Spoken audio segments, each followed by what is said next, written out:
ओम स्थापकाय च धर्मस्य सर्वधर्मस्वरूपिणे अवतार वरिष्ठाय रामकृष्णाय ते नमः। जननीं शारदं देवीं रामकृष्णं जगद्गुरुं पदोपद्मे तयो श्रुत्वा प्रणमामि मुहुर्मुहुः। नमः श्री ज्योतिराजाय विवेकानंद सुरये सच्चित्सुखस्वरूपाय स्वामिने तापहरिणे। नमस्कार।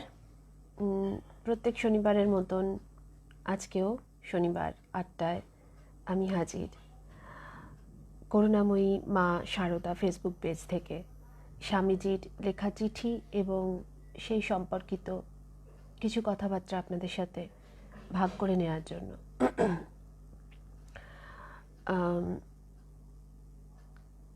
আজকের যে চিঠিগুলো স্বামীজির লেখা যে চিঠিগুলি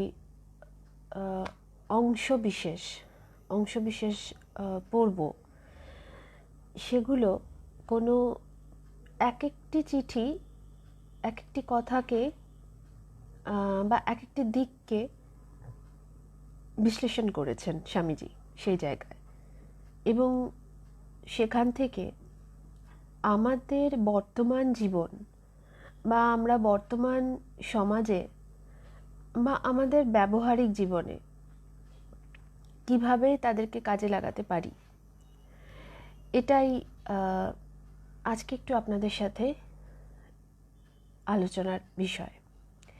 আজকের যে চিঠিগুলো নিয়ে কথা হবে সেই চিঠিগুলো স্বামীজি লিখেছেন কাশ্মীর থেকে। তিনি যখন কাশ্মীরে ছিলেন সেই সময় চিঠিগুলো বিভিন্ন ব্যক্তিকে লেখা, কোনো একজন ব্যক্তিকে লেখা নয়, কিন্তু সেই প্রত্যেকটি চিঠিতে থেকে আমাদের কিছু না কিছু শিক্ষণীয় বিষয় রয়েছে, যা আমাদের বর্তমান কালেও বর্তমান সমাজেও ইকুয়ালি ইম্পর্ট্যান্ট, এবং আমরা ইমপ্লিমেন্ট সেগুলোকে সেইভাবেই করতে পারি যা আজ থেকে কয়েকশো বছর আগে মানে 1898 সালে স্বামীজি বলে গেছিলেন। তাহলে শুরু করছি, প্রথম চিঠিটি দিয়ে শুরু করি। এই চিঠিটি স্বামীজি লিখছেন স্বামী ব্রহ্মানন্দজিকে লিখছেন। এটি লিখছেন শ্রীনগর থেকে 17 জুলাই 1898 সালে। মানে এই চিঠিটা পড়ে বোঝা যাচ্ছে যে স্বামী ব্রহ্মানন্দ মহারাজ তিনি স্বামীজিকে কিছু বিষয় জানিয়েছেন বা একটা চিঠি লিখেছেন, তিনি স্বামীজি এবার তার রিপ্লাই করছেন।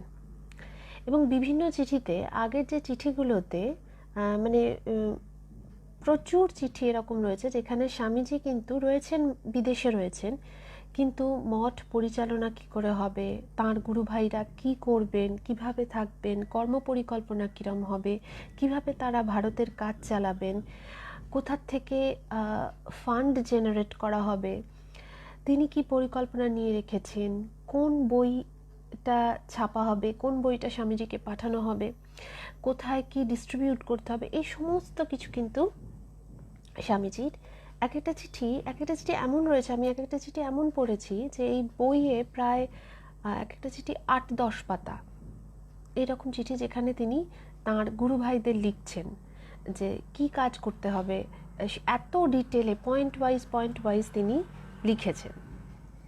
তো সেই রকম এই চিঠিগুলো, এখন আমি যে চিঠিগুলো পড়ছি সেই চিঠিগুলো পড়লে পরে অন্তত এটুকু বুঝতে পারছি যে মানে এই সময়ে স্বামীজি বাইরের জগৎ থেকে তিনি বিমুখ হচ্ছেন, মানে হয়ে গেছেন হয়তো এই সময় বাইরের জগৎ থেকে তিনি নিজের মধ্যে, মানে তিনি বলছেন এক জায়গায় যে ব্রহ্মজ্ঞানীর ওষুধে কাজ হয় না।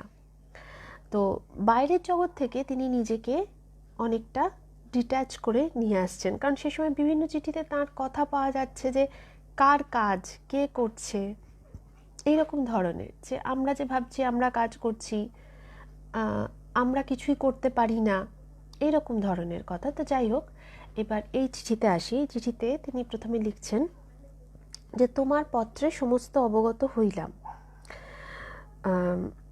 এরপরে তিনি লিখছেন, সারদার সম্বন্ধে যাহা লিখিয়াছ, সারদা অর্থাৎ তিনিও একজন গুরুভ্রাতা, তদ্বিষয়ে আমার বক্তব্য এইমাত্র যে বাংলা ভাষায় ম্যাগাজিন পেইং করা মুশকিল।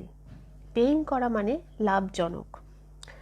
তো তিনি চেয়েছিলেন, মানে স্বামীজি না, স্বামীজির যে গুরুভ্রাতা, তিনি চেয়েছিলেন যে বাংলা ভাষায় একটি ম্যাগাজিনকে চালাতে। তো সেই কথায় স্বামীজি লিখছেন যে এই বক্তব্য এইমাত্র যে বাংলা ভাষায় ম্যাগাজিন লাভজনক করা মুশকিল, তবে সকলে মিলিয়া দাঁড়ে দাঁড়ে ফিরিয়া সাবস্ক্রাইবার যদি জোগাড় করা যায় তো সম্ভব বটে। এ বিষয়ে তোমাদের যে প্রকার মত হয় করিবে। তারপরে তিনি বলছেন, স্বামীজি বলছেন যে সারদা বেচারা একেবারে ভগ্ন মনোরথ হইয়াছে। যে লোকটা এত কাজের এবং নিঃস্বার্থ, তার জন্য 1000 টাকা যদি জলেও যায় তো ক্ষতি কি? অর্থাৎ স্বামীজি এখানে এই যে উৎসাহ দিচ্ছেন যে কেউ একজন একটা কাজ করতে চাইছে, তার জন্য যদি তিনি তার গুরু ভাইকে বলছেন যে ব্রহ্মানন্দ মহারাজ অর্থাৎ রাখাল মহারাজ, যিনি বেলুড় মঠের প্রথম প্রেসিডেন্ট ছিলেন, তো তাকে বলছেন যে যদি কিছু টাকা খরচও হয়, কারণ বাংলা ম্যাগাজিনকে লাভজনক করা, সেই সময়কার কথা হচ্ছে, এটা 1898 সাল। তো এটা যদিও খুবই অসুবিধাজনক, কিন্তু চেষ্টা করে দেখা যেতে পারে। যদি খরচই হয় তাহলে ক্ষতি কী? কিন্তু এরপরেই একটা স্বামীজির কথা এই চিঠিতেই রয়েছে, যেখানে তিনি বলছেন যে আমাকে লোকে বোকা মনে করে। আসছি সেই লাইনে। তো এরপরে বলছেন যে আমি বেশ দেখতে পাচ্ছি, মানে এর মধ্যে কিছু কথা রয়েছে যে রাজযোগ যে ছাপা হবার কথা ছিল সেটা কি হলো, কিছু হিসাবপত্র নিয়ে কথাবার্তা। তারপরে যেটা আমাদের এখানে আলোচ্য অথবা যেটা আমাদের এখানে রেলিভ্যান্ট, সেই জায়গাটায় আসছি। যেমনি বলছেন, আমি বেশ দেখতে পাচ্ছি যে আমার পলিসি ভুল। পলিসি বলতে তিনি এখানে বোঝাচ্ছেন কার্যধারা। আমার পলিসি ভুল, তোমারটা ঠিক। অ্যাবাউট হেল্পিং আদার্স, স্বামীজি বলছেন অন্যকে সাহায্য করার ব্যাপারে আমি যে পলিসি নিয়ে চলি, আমি বুঝতে পারছি যে আমার সেই পলিসি ভুল, তোমার পলিসি ঠিক। তিনি বলছেন অর্থাৎ একেবারে বেশি বেশি দিলে লোক গ্রেটফুল না হইয়া উল্টা ঠাউরায় যে একটা বোকা বেশ পাওয়া গেছে।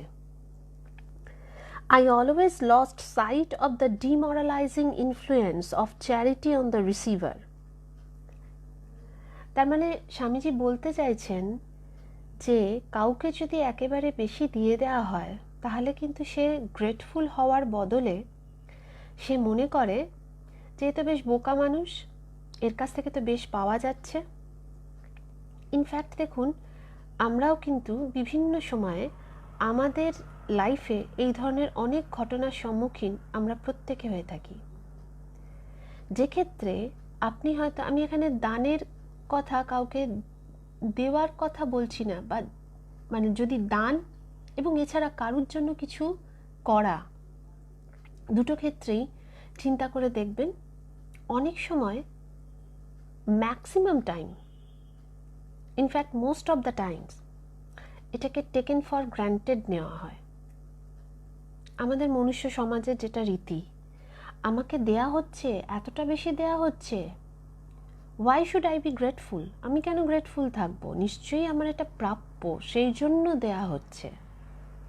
অথবা লোকটা তো বেশ বোকা, আমি তো নিজে জানি আমার নিজে কতটা ডিজার্ভ করি বা না করি, কিন্তু লোকটা তো বেশ বোকা, আমাকে এতগুলো জিনিস দিয়ে যাচ্ছে, এরকমভাবে পরপর করে যাচ্ছে। তো স্বামীজি সেই কথাই বলছেন যে অ্যাবাউট হেল্পিং আদার্স, অর্থাৎ একেবারে বেশি বেশি দিলে লোক গ্রেটফুল না হয়ে উল্টে ঠাউরায় যে একটা বেশ বোকা লোক পাওয়া গেছে। সেই জন্য স্বামীজি বলছেন, I always lost sight of the demoralizing influence of charity on the receiver. মানে দানের জন্য গ্রহীতার কিন্তু নৈতিক অবনতি হয়। বলছেন দানের জন্য গ্রহীতার যে নৈতিক অবনতি হয় সেদিকে আমার দৃষ্টি থাকে না। এটা যে কোনো ক্ষেত্রে লক্ষ্য করলে দেখবেন যে সত্যি করেই দানের ক্ষেত্রে কিন্তু নৈতিক অবনতি হয়। সেই লোকটা যদি এফিশিয়েন্ট হয়, তারপরেও যদি তাকে দান করা হয়, তার হয়তো বিদ্যে বুদ্ধি একাডেমিক কোয়ালিফিকেশন সমস্ত কিছু রয়েছে, কিন্তু তারপরেও সে যদি দান হাত পেতে নেয়, সে লোভে পড়েই হোক বা যেভাবেই হোক, তার নৈতিক অবনতি হতে বাধ্য। তো স্বামীজি বলছেন, আর যাদের প্রয়োজন, সেই ক্ষেত্রে একটা সার্টেন লিমিট পর্যন্ত দান দরকার। স্বামীজির একটা লেখা আছে যেখানে এক্স্যাক্টলি আমার কথা মনে নেই, কিন্তু সেখানে স্বামীজি বলছেন যে দান করে কখনো কিন্তু কোনো জাতি উন্নত হতে পারেনি, ডেভেলপড হতে পারেনি। কাজে যতই দান করা হোক না কেন, কোনো মানুষের যদি আপনি সত্যি উন্নতি চান, তাহলে একটা সার্টেন স্টেজের পরে কিন্তু তাকে নিজের জন্য নিজে করার যে অপরচুনিটি, সেই জায়গাটা দিতে হবে। শুধু দান করে দিলে তার হাত পাতাই অভ্যেস হয়ে যাবে, সে নিজে কিছু করার কথা একেবারেই ভুলে যাবে। ইভেন যে নিজে করছে তাকে যদি আপনি দানের অভ্যেস তৈরি করে দেন, তাহলেও কিন্তু তার নিজের করার চেষ্টা, নিজের কিছু করার যে প্রবণতা, সেই প্রবণতা কিন্তু চলে যাবে। এই জন্য স্বামীজি বলছেন যে, স্বামীজি বলতেন না যে লেখাপড়া শেখানো, তাদের কিছু হাতের কাজ শেখাও, তারা কিছু নিজে করুক, তারা যে জিনিসগুলো তৈরি করছে সেগুলোকে তোমরা প্রমোট করো, তোমরা বিক্রি করো। এই পরিকল্পনাগুলো কিন্তু স্বামীজি চিঠি পড়লে পরে বোঝা যায় সেই সময় থেকে তিনি দিয়ে আসছেন। তাঁর চিঠিতে কিন্তু দানের কথা রয়েছে, অবশ্যই হেল্প করা, কিন্তু সেই হেল্পটার সাথে সাথে হেল্পটা এরকম হতে হবে যে একটা সময়ে যেন তারা স্বনির্ভরের জায়গায় পৌঁছায়। আর যদি এমন হয় যে সেই হেল্পটা তাদেরকে ঠুটো জগন্নাথ করে দিল, তাহলে সেক্ষেত্রে আর কোনো কিছুই হবার সম্ভব নয়। সেই জন্যই স্বামীজি বলছেন দানের ফলে গ্রহীতার নৈতিক অবনতি হয়। আরেকটা কথা স্বামীজি এখানে বলছেন, দ্বিতীয়ত ভিক্ষের পয়সা যে উদ্দেশ্যে লোকে দেয়, তাহা হইতে একটুও এদিক ওদিক করিবার আমাদের অধিকার নাই। অর্থাৎ সেই সময় তো স্বামীজির বিভিন্ন যারা শিষ্য শিষ্যারা ছিলেন, সেটা বাইরের যারা ফরেনার যারা ছিলেন এবং এ দেশেও যারা ছিলেন, তাদের কাছ থেকে তারা তো সেই জায়গায় তাদের কিছু ফান্ডিং হতো, তাদের কিছু গ্র্যান্ট আসতো, তো কিছু একটা পার্টিকুলার পারপাসেই সেইগুলো আসতো। তো সে কথা স্বামীজি বলছেন যে হয়তো ব্রহ্মানন্দ মহারাজ স্বামীজিকে এই বিষয়ে কিছু চিঠি লিখেছিলেন বা কিছু বলেছিলেন। তো সেই জন্য স্বামীজি বলছেন যে আমার যে দান সম্বন্ধে ধারণা, সেটা সত্যি আমার পলিসি ঠিক না, সেটা তোমার পলিসি ঠিক। এবং ভিক্ষার পয়সা বলতে উনি বোঝাতে চাইছেন যেটা সবাই ডোনেট করছে, তারা তো একটা কোনো পারপাসে ডোনেট করছে, তাহলে সেটাও আমাদের এদিক ওদিক করবার আমাদের অধিকার নেই। কথাগুলো যদি আমরা বিবেচনা করি, জেনুইনলি বিবেচনা করি, তাহলে আমরা অন্তত একটা জিনিস চিন্তা করব বা একটা জিনিস বুঝতে পারবো, একটা জিনিস রিয়েলাইজ করব যে আজকের দিনে দাঁড়িয়ে এই জায়গাগুলো থেকে আমরা কতটা ডেভিয়েট করেছি। এটা হয়তো স্বামীজির চিঠিগুলো, স্বামীজির এই কথাগুলো নিজেদেরকে ইভ্যালুয়েশন করতেই কাজে লাগবে। কারণ সমাজকে ইভ্যালুয়েশন করলো কি না করলো সেটা তো অনেক পরের কথা, কিন্তু আমরা নিজেরাই যদি তার আগে নিজেদেরকে কিছুটা ইভ্যালুয়েট করে নিই, তাহলে হয়তো অন্যান্যদের ইভ্যালুয়েশনের জায়গায় অন্তত কিছুটা আমরা একটা স্বাক্ষরের জায়গায় থাকব। কারণ এই যে কথাগুলো, এই কিছু কিছু কথা স্বামীজির এমন লেখা আছে যেই কথাগুলোকে যদি আমরা বিভিন্ন অ্যাঙ্গেল থেকে দেখি, তাহলে কিন্তু তার নানা রকমের ইমপ্লিকেশনস রয়েছে এবং যেগুলো আমাদের আজকের ব্যবহারিক জীবনে ভীষণভাবে প্রযোজ্য। সাবধান করে দেওয়ার জন্য আমাদের দৈনন্দিন জীবনে, আমাদের প্রত্যেক দিনকার জীবনে সাবধান করে দেওয়ার জন্য স্বামীজির এই চিঠিগুলো কিন্তু বিশাল বিশাল সতর্কবার্তা। মানে এই যে আমরা আমাদের দৈনন্দিন জীবনের যে আমরা অনেক ভুলের মধ্যে দিয়ে এগোই, যেগুলোকে আমরা অ্যাপারেন্টলি একরকম মনে করি, কিন্তু আদতে সেগুলোর রেজাল্ট এক এক রকম হয়।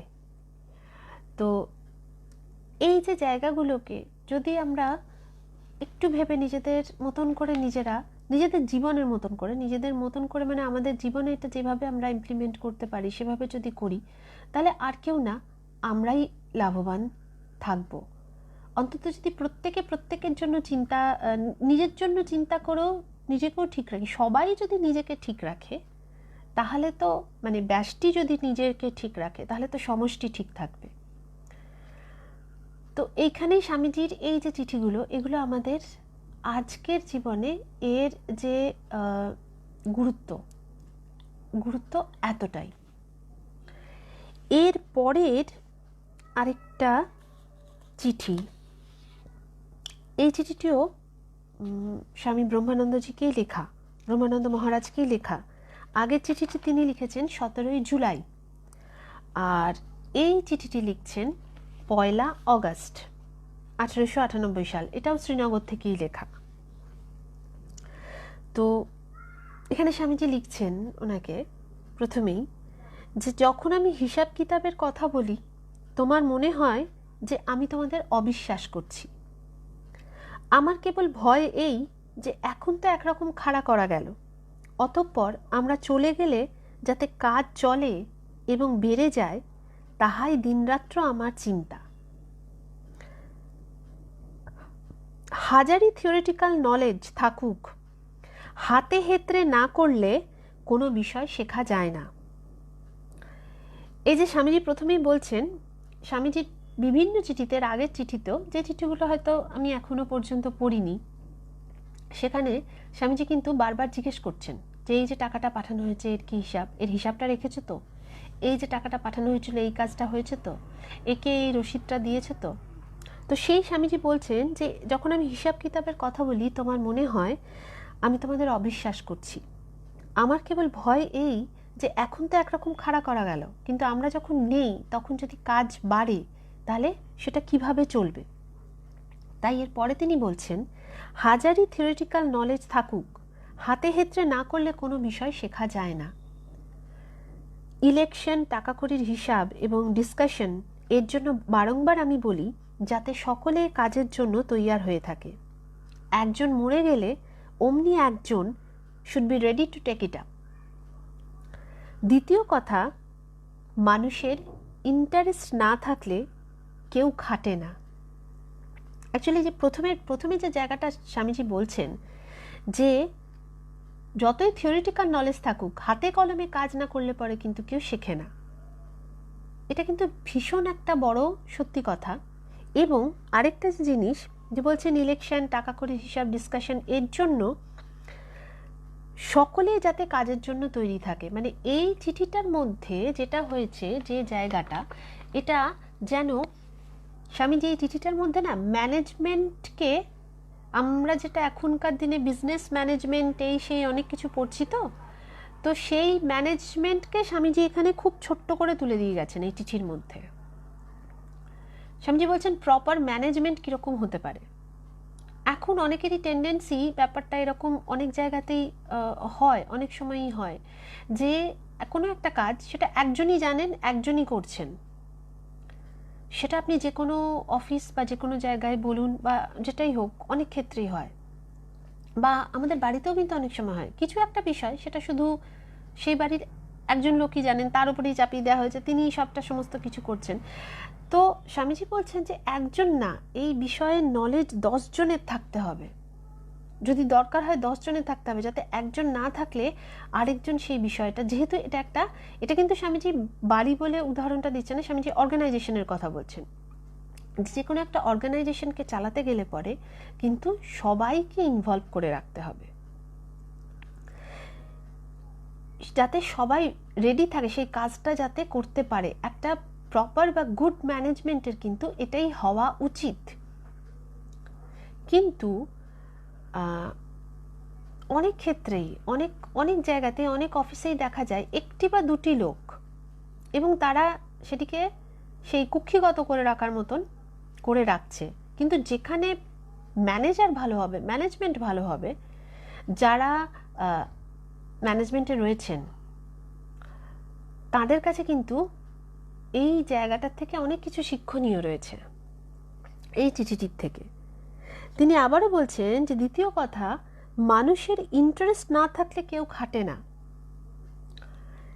তাই সকলকে দেখানো উচিত যে everyone has a share in the work and property and a voice in the management. সেই সময় দেখুন স্বামীজি বলছেন যে সকলের এই ইন্টারেস্টটা ক্রিয়েট করতে হবে। আজকালকার দিনে আমরা এত মোটা মোটা বই পড়ে যেগুলো আমরা শিখছি, সেটা কিন্তু একটা চিঠির মধ্যে দিয়ে স্বামীজি লিখে গেছেন, 1-2 লাইনে, কয়েক লাইনে লিখে গেছেন। তিনি বলছেন যে যে কোনো কাজ, এটা যে কোনো কাজের জায়গায় কিন্তু অ্যাপ্লিকেবল। সবারই মধ্যে যদি ইন্টারেস্ট গ্রো করাতে হয়, তাহলে সবাইকে আগে এই রিয়েলাইজেশনটা করাতে হবে যে এই ম্যানেজমেন্টের তোমরাও পার্ট, তোমরাও এই যে কাজের যে কৃতিত্ব সেটা তোমাদেরও যাবে। যখন এই কাজটার পুরোটা স্বীকৃতি হবে, তখন যদি সেই ম্যানেজার যদি ভালো হয়, তাহলে পরে সে কিন্তু তার স্বীকৃতিটা সবাইকে দেবে, এবং তাতেই কিন্তু সেই কাজটা ভালোভাবে হবে, সেই কাজটা এফেক্টিভলি হবে। তো সেটাই স্বামীজি বলছেন, everyone has a share in the work and property and a voice in the management. এখানে প্রপার্টি কথাটা যে অর্থে ইউজ করা হয়েছে, যেহেতু এটা মঠের কথা হচ্ছে, তো প্রপার্টি ইন হোয়াট সেন্স, যে এখানে যে এই মঠ যে গড়ে তোলা হচ্ছে তাতে সবারই সমান অধিকার। ঠিক সেরকমভাবে আমরা যদি ম্যানেজমেন্টের কাজের কথা চিন্তা করি, তাহলে যে কাজটা করা হচ্ছে, সেই কাজটা দিয়ে যে রেজাল্টটা পাওয়া হচ্ছে, সেই রেজাল্টের যে ফলাফল, তাতে সমান অধিকার। সেই রেজাল্টের ফলাফল যদি ইনসেন্টিভ হয়, তাহলে সেই ইনসেন্টিভ, আর যদি সেখানে শুধু অ্যাপ্রিসিয়েশন হয়, তাহলে সেই অ্যাপ্রিসিয়েশন কোনো একজন ম্যানেজার যিনি কাজটা করাচ্ছেন তিনি বলতে পারবেন না যে আমি একাই গোটা কাজটা তুললাম। তাকে তার টিমকে সেই কৃতিত্ব, সেই ক্রেডিট তাকে দিতেই হবে। এবং নট অনলি দ্যাট, একজন ভালো ম্যানেজারের বা একটা গুড ম্যানেজমেন্ট পলিসির কিন্তু সবার কাছ থেকে ওপিনিয়ন নেওয়ার দরকার। তিনি বলছেন অল্টারনেটলি প্রত্যেককে রেসপন্সিবল পজিশন দেবে with an I to watch and control. অর্থাৎ সবাইকেই যদি একটা গুরুত্ব বোঝানো না হয়, একটা জায়গা দেওয়া না হয়, তাহলে পরে সে তো ইন্টারেস্ট হারিয়ে ফেলবে। তাকে দিয়ে তো সেই কাজটা সেইভাবে করানো যাবে না। তাকে তো বোঝাতে হবে yes you are important, you are also important. তাহলে তাকেও সেই গুরুত্বটা দিতে হবে, কিন্তু যেন সেখানে ওয়াচ থাকে, সেখানে কন্ট্রোল থাকে। আর আমরা যখন বাড়িতে, আমি এখানে অনেকের কমেন্ট দেখছি যারা এখানে লিখেছেন, তাদের সকলকে অনেক অনেক ধন্যবাদ যে পাঠ শুনতে ভালো লাগছে। আসলে আমি এর পরে এখন কমেন্ট সেকশন যেভাবে আসে, তাতে আমি ইন্ডিভিজুয়ালি সবাইকে ধন্যবাদ জ্ঞাপন করতে পারি না, কোনোভাবে হোক, টেকনিক্যালি কোনো বিষয়ের জন্য। সেজন্য আমি এখানেই সকলকে আমার আন্তরিক কৃতজ্ঞতা জানাচ্ছি যে আমার সাথে থাকার জন্য, স্বামীজির পত্রাবলী শোনার জন্য। যাই হোক, যেখানে ছিলাম, যে দেখবেন বাড়িতে যখন কোনো বাচ্চাকে কোনো কাজ শেখানো হয় বা তাকে শান্ত করে হয়তো বসিয়ে রাখতে হবে, তখন তাকে যদি কাজটা দিয়ে তাকে যদি বোঝানো হয় যে তোমাকে যে কাজটা দেওয়া হয়েছে সেই কাজটার একটা গুরুত্ব আছে, তুমি এই কাজটা করে দিলে তারপরে আরেকটা কাজ হবে, বা তোমার এই কাজটার উপরে বেস করে আমরা আরেকটা কাজ করব, তখন দেখবেন খেয়াল করে যে সে কতটা, ওইটুকু বাচ্চা কতটা রেসপন্সিবিলিটি নিয়ে সে সেই কাজটি করে। কিন্তু যদি তাকে এরকম হয় যে ধরিয়ে বসিয়ে দেওয়া হলো যে চুপ করে বসে থাকার জন্য, সেও কিন্তু বুঝতে পারে, সে ছোট হলে সেও বুঝতে পারে যে সেখানে সত্যি আমাকে গুরুত্ব দেওয়া হচ্ছে না, ছেলে খেলার মতন একটা তাকে কিছু দেয়া হয়েছে। তো সেই রকম যে তাকে রেসপন্সিবিলিটি দেয়া। বলছেন এইভাবে তবেই লোক তৈরি করা যায়, তবে লোক তৈয়ার হয় ফর বিজনেস। বিজনেস বলতে কাজের কথা বলছেন, কাজের জন্য।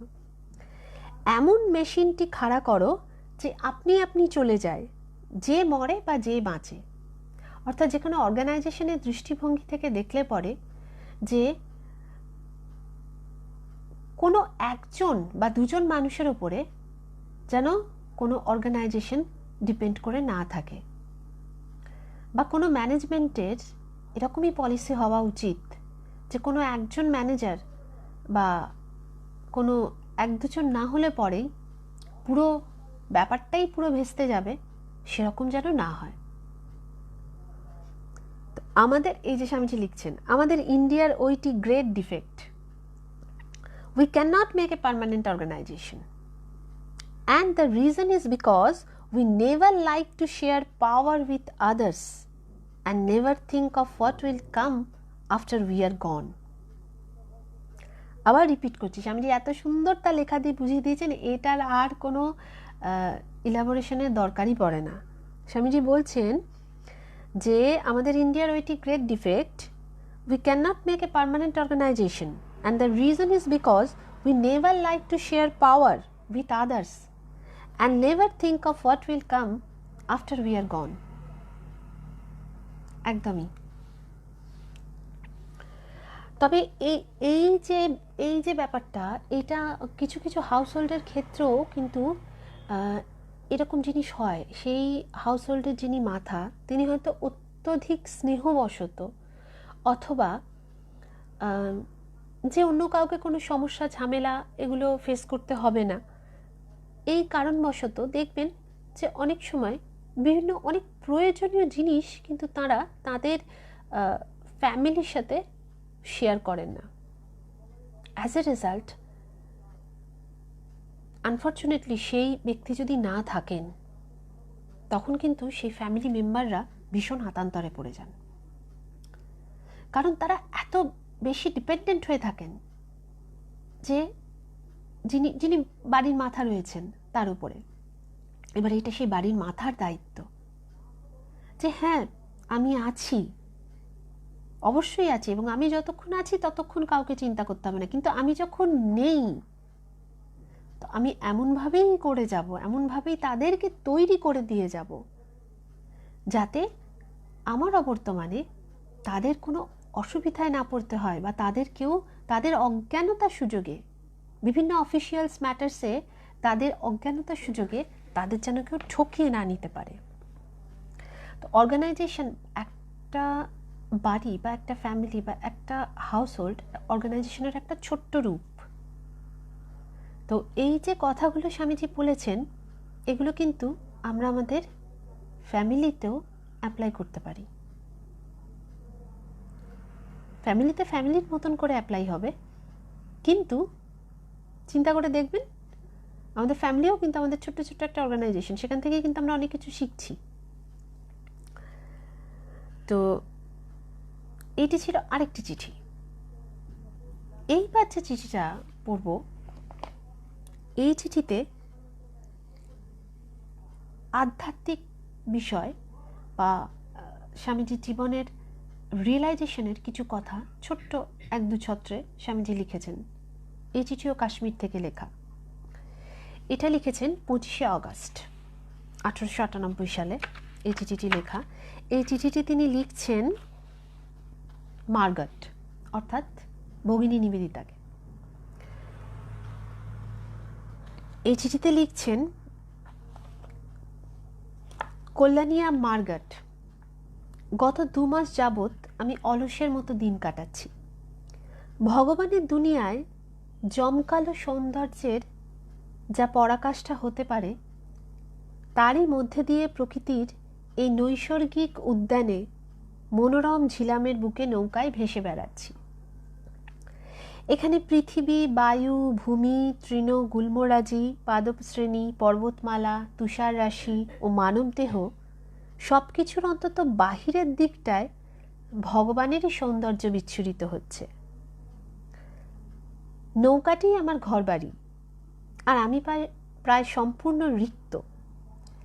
এমনকি দোয়াত কলমও নেই বলা চলে। যখন যেমন জুটছে খেয়ে নিচ্ছি, ঠিক যেন একটি রিপ ভ্যান উইঙ্কেলের ছাঁচে ঢালা তন্দ্রাচ্ছন্ন জীবন। রিপ ভ্যান উইঙ্কেলের কথা আপনারা অনেকেই শুনেছেন, হয়তো সবাই শুনেছেন। রিপ ভ্যান উইঙ্কেলের ছাঁচে বলতে স্বামীজি এখানে বোঝাতে চেয়েছেন যে ওয়াশিংটন আরভিংয়ের একটা গল্প ছিল। তো রিপ ভ্যান উইঙ্কেল তো শিকার করতে গিয়ে একটানা 20 বছর ঘুমিয়েছিল। তো এই ছিল গল্পটা। তো স্বামীজি এখানে স্বামীজির কিন্তু এই চিঠিতে স্বামীজি যেটা তুলে ধরেছেন, ফুটে উঠেছে, সেটা হচ্ছে স্বামীজির বহির্বিমুখ আর অন্তর্মুখী জীবন। এই যে স্বামীজি বলছেন যে সব কিছুর মধ্যে বাইরেও ভগবানের সৌন্দর্য বিচ্ছুরিত হচ্ছে, কাশ্মীরের সৌন্দর্যে। বলছে নৌকাটি আমার ঘরবাড়ি, এমনকি দোয়াত কলমও নেই। যখন যেমন জুটছে তখন তেমন খাচ্ছি। তন্দ্রাচ্ছন্ন, আমি নিদ্রাচ্ছন্ন, রিপ ভ্যান উইঙ্কেলের মতন। তারপরের যে ছত্রটি, সেখানে তিনি বলছেন, কাজের চাপে নিজেকে মেরে ফেলো না যেন, ওতে কোনো লাভ নেই। সর্বদা মনে রাখবে, কর্তব্য হচ্ছে যেন মধ্যাহ্ন সূর্যের মতো, তার তীব্র রশ্মি মানুষের জীবনী শক্তি ক্ষয় করে। দেখুন এই ছত্রটা না আমি নিজেও যখন পড়েছি, মানে যখন আমি প্রথম পড়ছি, তখন আমি এই ছত্রটা আমি কম করেও 7-8 বার পড়লাম। বলছেন কাজের চাপে নিজেকে মেরে ফেলো না যেন, ওতে কোনো লাভ নেই। সর্বদা মনে রাখবে, কর্তব্য হচ্ছে যেন মধ্যাহ্ন সূর্যের মতো, তার তীব্র রশ্মি মানুষের জীবনী শক্তি ক্ষয় করে। আমরা তো সবসময় কর্তব্য ভেবেই চলি, তাই না? কর্তব্য ভেবেই কাজ করি। অনেক সময় অনেক কিছু জিনিস হয়তো আমাদের করতে ইচ্ছে করে না, কিন্তু আমরা কিভাবে চলি? আমরা মনে করি এটা তো আমাদের কর্তব্য, এটা তো করতে হবে।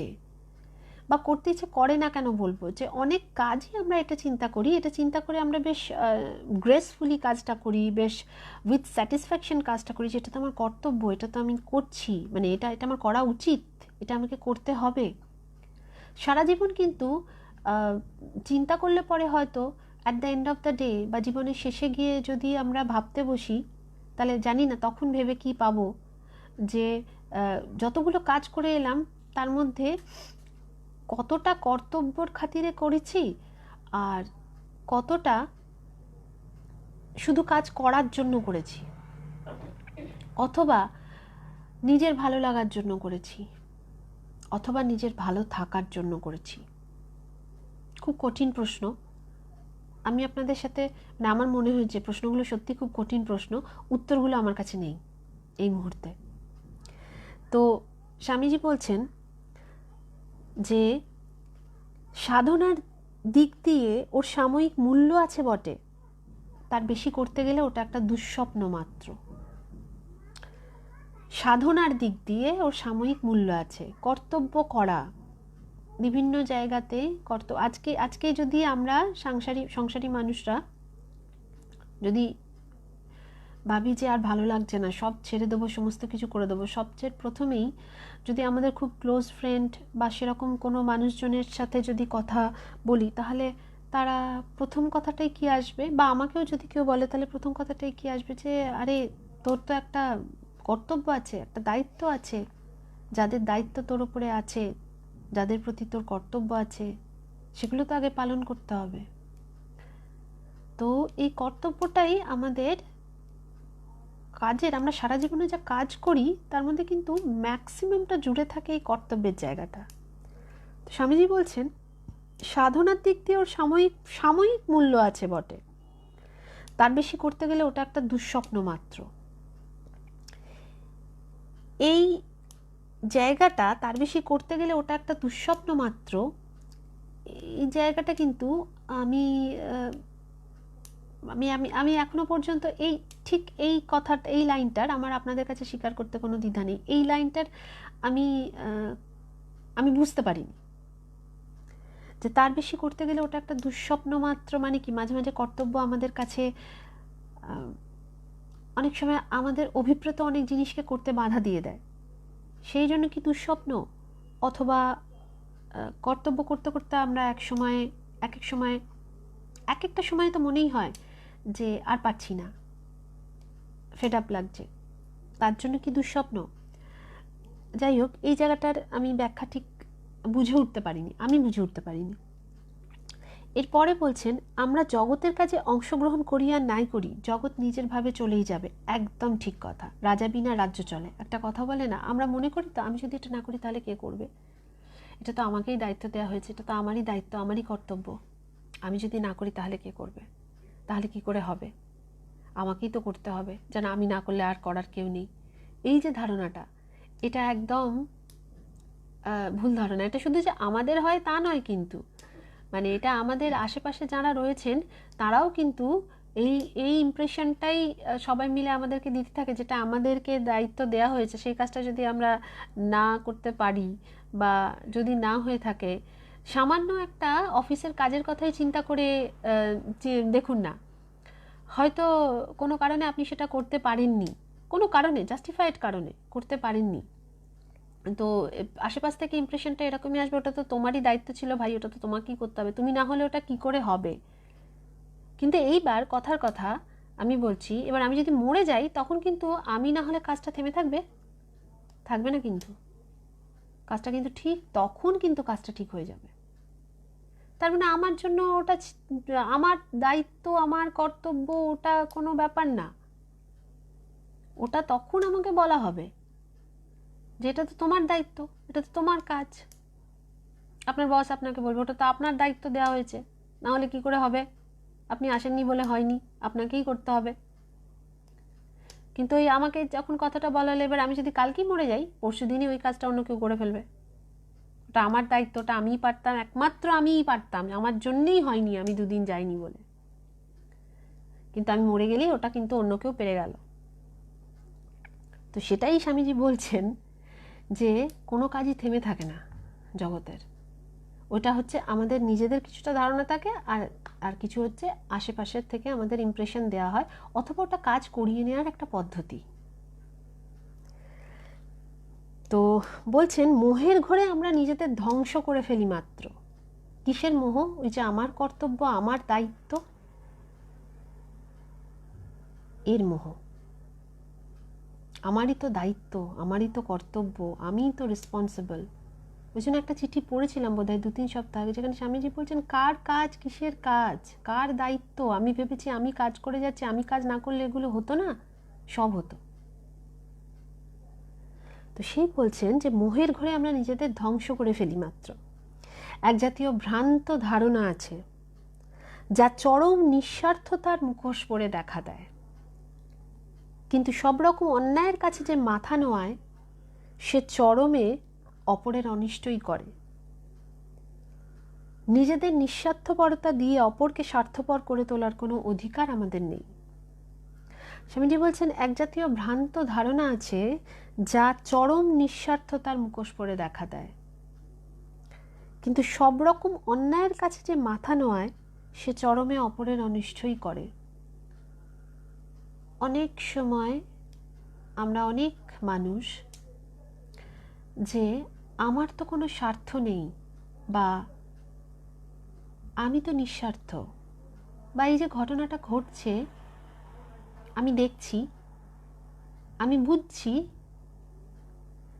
কিন্তু সে জায়গায় আমি কোনো রকম হস্তক্ষেপ করছি না, তার কারণ ওখান থেকে আমার কিছু পাওয়ারও নেই, কিছু দেওয়ারও নেই, কিছু নেওয়ারও নেই।